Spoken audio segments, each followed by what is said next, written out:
Hello anime lovers, स्वागत है आपका वाइपर एनीमे एक्सप्लेन्ड चैनल पर। और आज हम देखेंगे डीमन स्लेयर के एपिसोड नंबर 4 को। अगर आपने अब तक इसके पिछले एपिसोड्स नहीं देखे हैं तो उसकी लिंक आपको डिस्क्रिप्शन में मिल जाएगी। तो चलिए जानते हैं आगे की कहानी को एपिसोड नंबर 4 के साथ, जिसका नाम है फाइनल सिलेक्शन।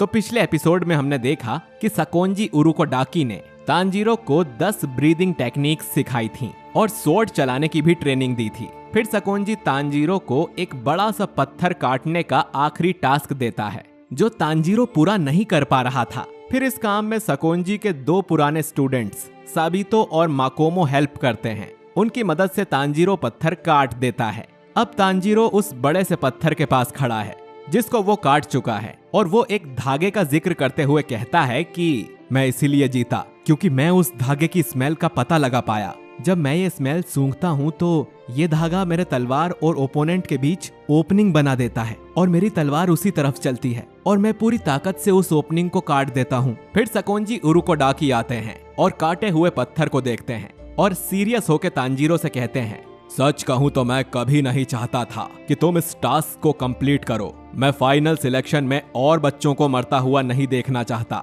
मुझे यकीन था कि तुम ये टास्क पूरा नहीं कर पाओगे, लेकिन तुम स्पेशल हो। ये सुनकर तांजीरो की आंखों से आंसू आ जाते हैं। फिर सकोंजी तांजीरो को गले लगाकर कहता है कि फाइनल सिलेक्शन से जिंदा आना, तुम्हारी सिस्टर और मैं तुम्हारा इंतजार करेंगे। फिर शाम को हम देखते हैं कि सकोंजी ने आज ज्यादा खाना बनाया है, जिसको देखकर तांजीरो हैरान होता है और उसने पूछा कि क्या आज कुछ खास है। फिर सकोंजी कहता है कि तुम्हारी ट्रेनिंग पूरी हुई, उसी का सेलिब्रेशन है, शर्माओ मत और पेट भर के खाओ। फिर तांजीरो मजे लेकर खाने लगता है। तब सकोंजी अपने मन में कहता है कि अब मैं तुम्हें और कुछ सिखा नहीं सकता और आगे ऐसी मुसीबतें आएंगी जिसके मुकाबले तुम्हारी ट्रेनिंग भी कुछ नहीं है, इसीलिए अभी बिना फिक्र करे आराम करो। अगली सुबह तांजीरो अपने लंबे बाल काट लेता है और सकोंजी से खाने की तारीफ करते हुए कहता है, काफी समय बाद मैंने ऐसा खाना खाया है। फिर सकोंजी तांजीरो को बताते हैं कि जैसे इंसान अपनी ताकत बढ़ाने के लिए खाना खाता है, वैसे ही डीमन इंसानों को खाता है और डीमन जितने इंसान खाएगा उतना ज्यादा ताकतवर बनेगा।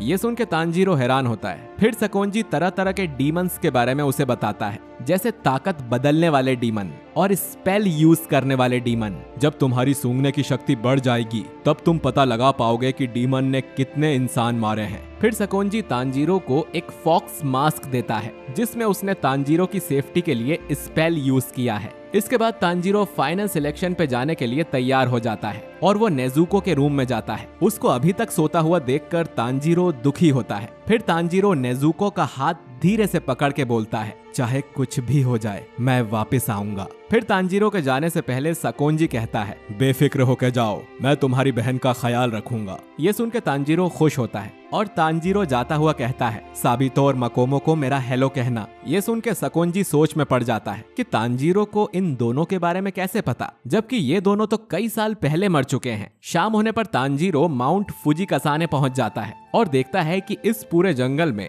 विस्टेरिया के फूल लगे हुए थे। फाइनल सिलेक्शन के लिए काफी सारे लोग आए हुए थे, जिसको देखकर तांजीरो हैरान हो जाता है। फिर वहाँ 2 ट्विंस गर्ल्स आती हैं जो यहाँ आए सभी लोगों का स्वागत करती है और आगे बताती है कि माउंटेन में कई सारे डीमंस कैद हैं जिसको डीमन स्लेयर्स जिंदा लाए थे। विस्टेरिया फूलों की वजह से वो निकल नहीं सकते क्योंकि डीमंस को विस्टेरिया फूलों से नफरत है। फाइनल सिलेक्शन टेस्ट पास करने के लिए इन सभी लोगों को इस जंगल में 7 दिनों तक जिंदा रहना है और इसी के साथ ये टेस्ट शुरू होता है और सब जंगल में जाते हैं। तांजीरो के दिमाग में बस यही था कि 7 दिन तक जिंदा रहना है, उसे बस आज की रात निकालनी है क्योंकि सुबह होते ही डीमंस उसका कुछ नहीं कर पाएंगे। तभी अचानक तांजीरो को एक डीमन की स्मेल आती है और वो चौकन्ना हो जाता है। डीमन की स्मेल सूंघकर तांजीरो यह पता लगाने की कोशिश करता है कि डीमन आखिर कहाँ है। फिर एक डीमन तांजीरो पे ऊपर से हमला करता है, लेकिन तांजीरो उस डीमन के हमले से बच जाता है। तभी एक दूसरा डीमन तांजीरो के पीछे आता है और उस पे हमला करता है, लेकिन तांजीरो अपनी तलवार से उसे रोक लेता है।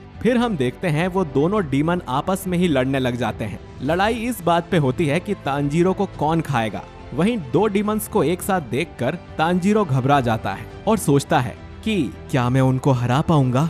फिर दोनों डीमंस तांजीरो पर एक साथ हमला करने लगते हैं। उन दोनों से एक साथ लड़ने में तांजीरो को काफी मुश्किल होती है लेकिन फिर तांजीरो गहरी सांस लेता है और अपनी ट्रेनिंग को याद करता है। फिर तांजीरो को वही ओपनिंग थ्रेड दिखता है जो उसे साबितो से लड़ते वक्त दिखा था, और तांजीरो वाटर ब्रीदिंग की 4th form striking Tide use करता है और सक्सेसफुली वो एक हमले से दोनों डीमन की गर्दन काट देता है, जिससे उनकी मौत हो जाती है और मरते वक्त ही उन डीमंस का शरीर भी राख बनकर उड़ जाता है। तांजीरो काफी खुश होता है और सोचता है कि ट्रेनिंग वेस्ट नहीं हुई और मैंने इसे मास्टर कर लिया। फिर तांजीरो सकोंजी की कही बात याद करता है जिसमें सकोंजी कहता है कि डीमन का वीक पॉइंट उसकी गर्दन है और नॉर्मल तलवार से डीमन मारा नहीं जा सकता। उन्हें मारने के लिए निचिरिन सोर्ड्स यूज होती है और ये डीमन स्लेयर का स्पेशल वेपन है। फिर फ्लैशबैक खत्म होता है और तांजीरो को बहुत बुरी बदबू आती है। तभी वहाँ से एक डरा हुआ लड़का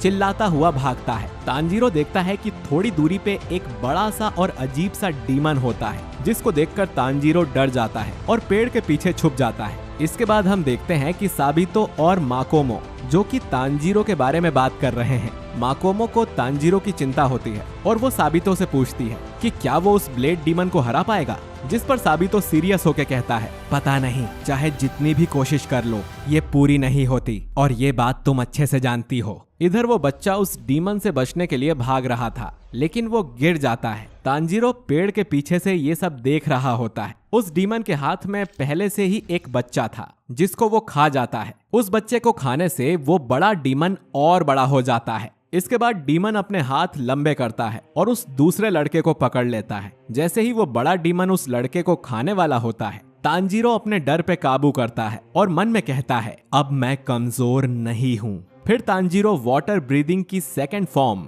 वाटर व्हील यूज करता है और उस डीमन का हाथ काट देता है और उस लड़के को बचा लेता है। फिर वो डीमन तांजीरो का फॉक्स मास्क देखकर खुश होता है और कहता है कि एक और लिटिल फॉक्स मेरे पास आ गया। लेकिन तांजीरो को समझ नहीं आता कि उस डीमन के कहने का मतलब क्या था। फिर वो डीमन तांजीरो से पूछता है कि ये कौन सा साल है। तांजीरो बताता है कि ये ताइशो पीरियड है। ये सुन के वो बड़ा डीमन बहुत गुस्सा करने लगता है और सकोंजी का नाम गुस्से में लेते हुए कहता है कि मैं तुम्हें माफ नहीं करूंगा। असल में 47 साल पहले माउंट फुजी कसाने में सकोंजी ने ही इस डीमन को कैद किया था। ये सुनकर वो दूसरा लड़का कहता है कि तुम झूठे हो, कोई भी डीमन इतने साल तक जिंदा नहीं रह सकता है। फिर वो डीमन बताता है कि जब से मैं यहाँ कैद हूँ, मैं फाइनल सिलेक्शन के 50 लोगों को खा चुका हूँ, जिसमें से 13 तो सकोंजी के ही स्टूडेंट्स थे, और अब तुम्हें खाने के बाद ये नंबर 14 हो जाएगा। ये सुन के तांजीरो को सदमा लगता है और ज्यादा बड़ा सदमा तांजीरो को तब लगता है जब वो डीमन सकोंजी के स्पेशल 2 बच्चों का जिक्र करता है। एक लड़का जिसके बालों का कलर अजीब पिंक था, वो काफी पावरफुल था, और दूसरी एक लड़की थी जो फूलों वाला किमोनो पहने हुए थी। वो छोटी और काफी कमजोर थी, लेकिन वो काफी तेज थी। तांजीरो समझ जाता है कि ये डीमन साबितो और माकोमो की बात कर रहा है, मतलब कि वो दोनों मर चुके हैं। तांजीरो को समझ नहीं आता कि फिर उसने उन दोनों से बात कैसे की थी। वो डीमन तांजीरो ने जो फॉक्स मास्क पहना हुआ था उसको पहचान जाता है और कहता है कि सकोंजी अपने सभी स्टूडेंट्स को यही ऐसे ही मास्क पहना कर भेजता है, जिससे मैं उन्हें पहचान कर मार देता हूँ। फिर वो डीमन हंसता हुआ कहता है ये जब मैंने माकोमो को बताया तो वो गुस्से में आ गई और अपने इमोशंस पे काबू खो दिया। फिर मैंने उसके हाथ पैर उखाड़ दिए और फिर। ये सुन के तांजीरो गुस्से से भर जाता है और वो डीमन पे अटैक करने लगता है, लेकिन तांजीरो ठीक से फोकस नहीं कर रहा था। तभी डीमन तांजीरो को साइड में पंच मारता है और तांजीरो पेड़ से काफी जोर से टकराता है। टक्कर की वजह से तांजीरो का वार्डिंग मास्क भी टूट जाता है। फिर वो दूसरा लड़का सोचता है कि जब तक डीमन उसको खाता है मैं यहाँ से भाग जाता हूँ। फिर वो डीमन तांजीरो को खाने के लिए आगे बढ़ता है। तभी तांजीरो को अपने छोटे भाई शिगेरू का विजन दिखाई देता है, जो उससे उठने के लिए भीख मांगता है। फिर तांजीरो उठ जाता है। ये देख के डीमन हैरान हो जाता है और कहता है कि अब मैं इस लड़ाई में मजे ले सकता हूँ। फिर डीमन के मल्टीपल हैंड्स तांजीरो को पकड़ने के लिए आगे बढ़ते हैं। तांजीरो उन्हें काटते हुए आगे बढ़ता है, लेकिन इस डीमन के हाथ काटने का कोई फायदा नहीं हो रहा था, क्योंकि उसके हाथ जल्दी वापस आ जाते हैं। फिर वो डीमन कहता है कि मेरी गर्दन काटना ही एक रास्ता है मुझे मारने का। साबितो ने कोशिश की थी, लेकिन वो फेल हो गया और मारा गया। अब तांजीरो फैसला करता है, इससे पहले और जाने जाएं, मुझे इस डीमन को मारना होगा।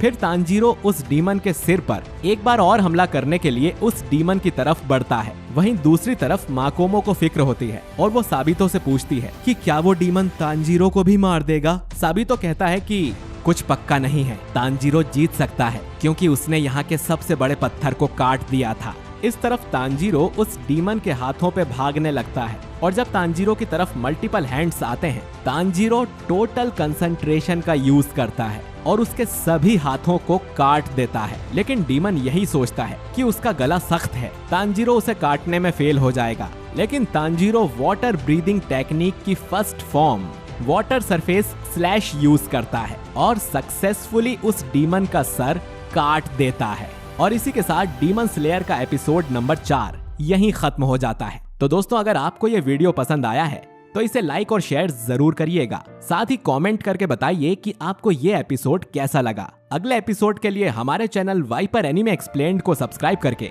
बेल आइकन जरूर दबाइएगा। बाकी मैं मिलता हूँ आपसे बहुत ही जल्द एपिसोड नंबर 5 के साथ। शुक्रिया।